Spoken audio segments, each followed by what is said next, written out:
Hi everyone, welcome back to my channel. If you're new, hi, I'm Jody. I am 54, and if you are tired of spending a fortune on foundation or just tired of searching for the right foundation, then today I think I might have you covered, although we're gonna find out together. Today I am trying the new e.l.f. Soft Glam Satin Foundation. Comes in 36 shades and sells for $8.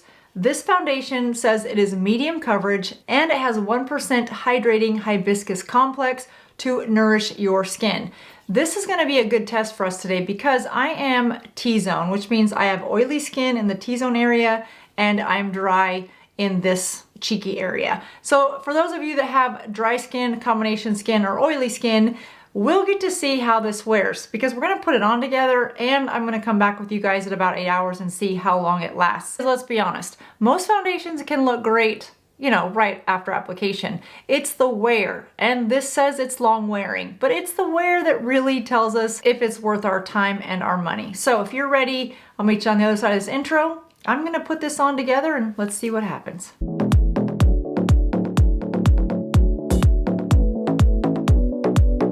As I said, this comes in 36 shades. I have it in color 2.5, which is a light natural. This might be a little bit light for me. I don't have any primer on my face because I wanted to try this foundation without primer and without a setting powder on top of it. So we're not gonna sandwich this in between two other products that help it last. We're gonna wear it all on its own to see how it does. I'm just gonna apply it with a foundation brush. Any brush is fine. And let's take a look at the pigmentation or the hyperpigmentation in my skin first so that you can see how this covers everything. I wasn't sure about this color actually, and I think it's gonna be okay. It might be a little warmer than I would like. And let's see if we really get good medium coverage. I do kind of like the way that covers so far. I mean, I think the color's fine. It is a creamy formula.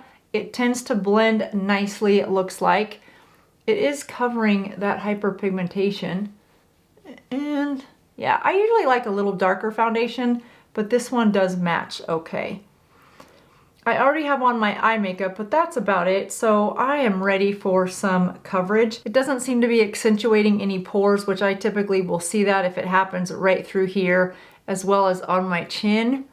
And so far, I don't see that to be the case. This is a water-based foundation, so any of your water-based concealers will work nicely with it and blend out consistently. You can use an oil-based concealer if that's what you prefer. Just know that you might have a little bit more time needed to work through that blending of those two products. Oil and water don't mix, so it just takes a little bit more time when the base of those products are oil and water. I am really impressed with how much coverage I'm getting from that foundation. And it is a soft glam, I have to say, and what I mean by that is it's not real shiny. It's a little bit more than a natural finish, but it's not a matte finish either. I would say it's a light to medium coverage. It definitely camouflages some of the hyperpigmentation on my face, but I wouldn't say that I wouldn't say it hides them all the way. I'm gonna go in with just a fluffy brush. Now this is a fluffy powder brush. I like to use a brush like this after I've applied my foundation because these bristles pick up any of the extra product that's left behind while it's also buffing out any lines that I might have left mistakenly. Then I can go back and see where I want to add a little bit more coverage, which I might want to do right through that cheek area.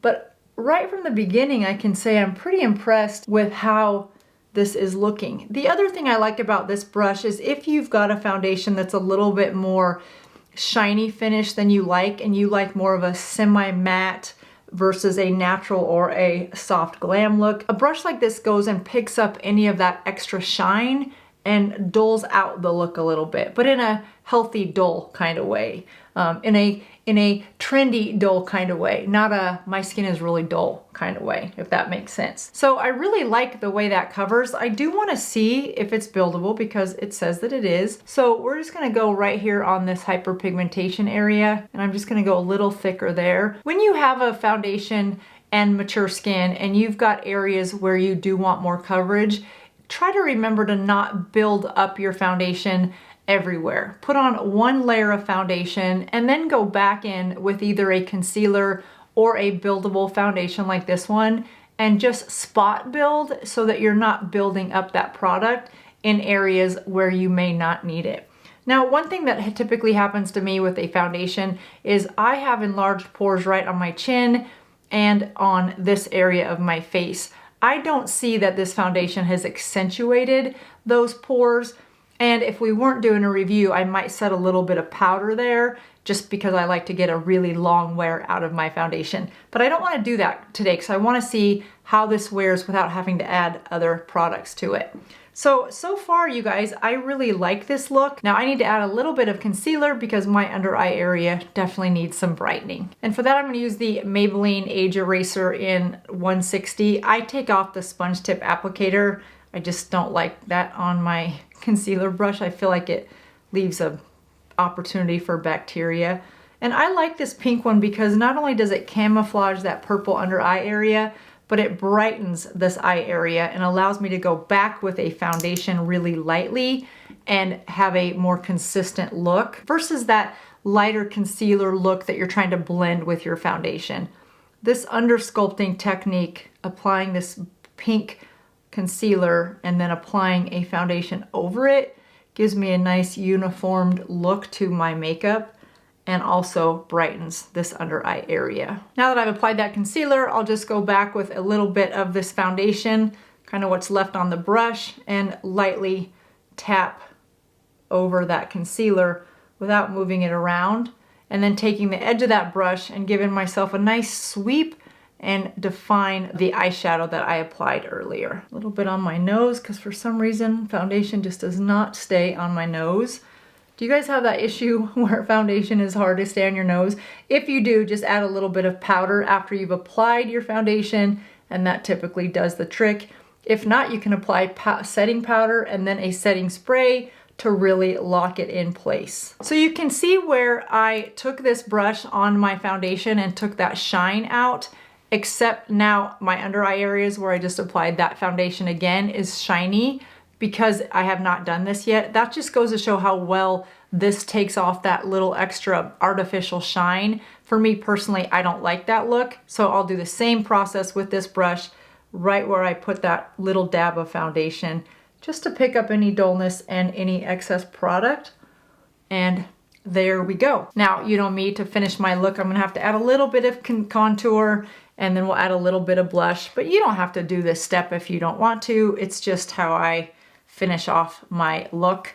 I'm just grabbing some cream contour on the edge of a brush and contouring out this receding hairline so that it isn't as obvious as it is pre-contour. And this really helps me sculpt the shape of the face, but it still leaves us some oily parts, being this part of my face, so we'll see how this foundation wears without applying additional products. And just blending, smoothing that out. And then I'll take a little bit more on my brush and just go right through my cheekbone. And then I like to just blend that ever so lightly, just to give a little carve to my cheekbones. And then across the bottom to carve out my jawline. Super simple. See, it's a review and a little bit of a tutorial. I mean, why not? Now I'm gonna add a little bit of blush. You guys, I have really been loving this Hourglass. I have it in the color Whim. I reviewed this a couple weeks ago and I've been wearing it ever since. I really love it. I love the way it wears. You can apply this with anything. I just like to take a fluffy taper brush. This is one by Real Techniques, number 217. And I like to dab that on my brush because it is pretty pigmented. Who am I kidding? It's really pigmented, but it lasts all day. So I like to pick it up with my brush and then just lightly dab it on my cheeks. Because for me, I like a flush look. I don't like a I have blush on look. And this technique with this product really allows me to get that flush from within kind of look. It's just such a nice, natural, soft look. And there we go. Well, I'm liking the way this foundation looks so far. We have proven that it is definitely buildable. It is a satin finish, as the marketing says. So if that's the finish that you like, then I mean, it's gorgeous. Why not? It might be a little too shiny for me, but we'll see how it wears in about 8 hours. All right, you guys, so we are back 8.5 hours later, and I've been editing. My glasses are a little bit too small, and so whenever I edit for a while, I have this indentation in my nose. So if we can just look past that, I'd appreciate it. It's just, it is what it is today. All right, so let's talk about this foundation. I really do like it. I like how well the coverage lasted throughout the day. If you remember, we covered up this hyperpigmentation right through here. It is still very well covered, and I don't feel like it looks patchy at all for having 2 layers on there. So is it buildable? I would say yes. When you look at the parts of my face where I'm more oily, which is that T-zone area, I do feel like the foundation is a little more shiny than I would like for it to be. In the areas where I'm a little bit more dry, I don't feel like it's as shiny. Now, this does tout itself to be a hydrating formula. So if you have dry skin and you like a sort of one and done, good coverage that's buildable but not too thick, this is a nice option. I think for those of you that have combination to oily skin, I just feel like you might find it to be too shiny. I went and grabbed this one again. I thought, okay, which one do I really like best? They're both about the same price point. They're both new by e.l.f. This one came out probably a year ago, and I'm looking at the back and I actually have the same color in both. So clearly 2.5 and 205 is my color. Anyway, I digressed. I like this one for my skin better because I can wear this all day without getting this shine to it. The other thing I noticed about this one is I feel like it's a little bit more accentuating those pores, especially right through here and here as the day went on. I'm gonna get up close so you can see some of that texture. I don't think it settled into lines, and I definitely have some deep lines right through here. I don't think that this formula settled into those lines, but I do feel like my pores are more accentuated on both sides. Not terribly bad, and no one's probably gonna stand this close to you for you to be self-conscious or more aware of your pores being enlarged. And it just happens as we get older anyway. But I don't find that this e.l.f. Hydrating Camo Cream, is that what it's called? Yes. I don't find that this one does that. This is still really, really pretty. I just think this might be a better option for those of you that have dry skin and maybe would set it with a little bit of powder so that you don't get this sort of glow, unless you like the glow. If you like the glow, then this is your foundation. If you don't like the glow and you're more oily, then this might be a better option for you than this one. They're both good if I was to choose one or the other. And look at me doing a Friday face-off, and it's only Tuesday. I know, but they're kind of comparable. This one would be really good if you've got more dry skin. I think this one is better for combination normal and a little bit of oily skin in the T-zone. This one was pretty hydrating too. If you have dry skin and you're like, okay, Jody, which one of these would you go with? I like the finish of this one better. I think this newer one, the finish is just a little more shiny than I like. But again, dab it with some powder, shine gone. So they're pretty comparable. I like them both, but I'll keep wearing this one. Well, that does it for me today, you guys. I hope you enjoyed that. It's a good product. It's definitely a good product. I just think that this first one is a little less shiny. So there you go. Have you tried the new e.l.f. Soft Glam? If so, let me know in the comments what you think of it, and it'd be really helpful if you'd let us know what your skin type is so other people with similar skin types would know if this is a good product for them or not. Thanks for watching, you guys. Have a good week, and I will see you in just a couple days. Bye-bye.